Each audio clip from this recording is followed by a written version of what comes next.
Jeffrey Edward Fowle was recently detained in North Korea.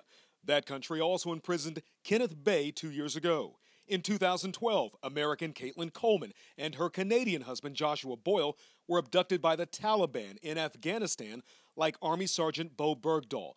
Bergdahl is now back in the United States, but the couple is still being held.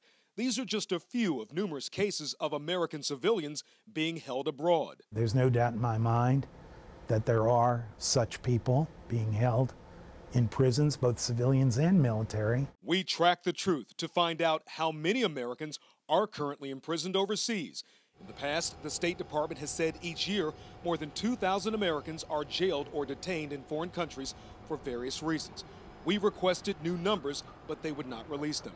The agency tells us now, with the exception of some high-profile cases, it doesn't publish those figures, in part because of security and privacy reasons, but also stating the numbers of those detained can change rapidly. The State Department says one of its highest priorities is to provide assistance to U.S. citizens incarcerated abroad.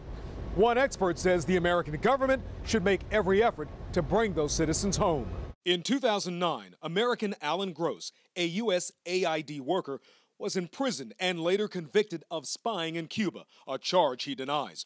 Gross released a statement about Americans detained, saying they, quote, must not harbor any doubt that if they are taken captive in a foreign land, our government will move heaven and earth to secure their freedom. What needs to be discussed is what trades may have to be made. Counterterrorism expert Michael Greenberger says countries like Israel have given up enemy prisoners to secure the return of Israeli soldiers.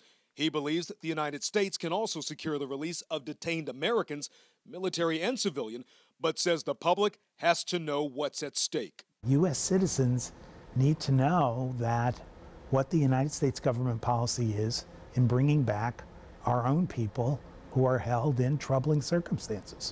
Kai Jackson reporting.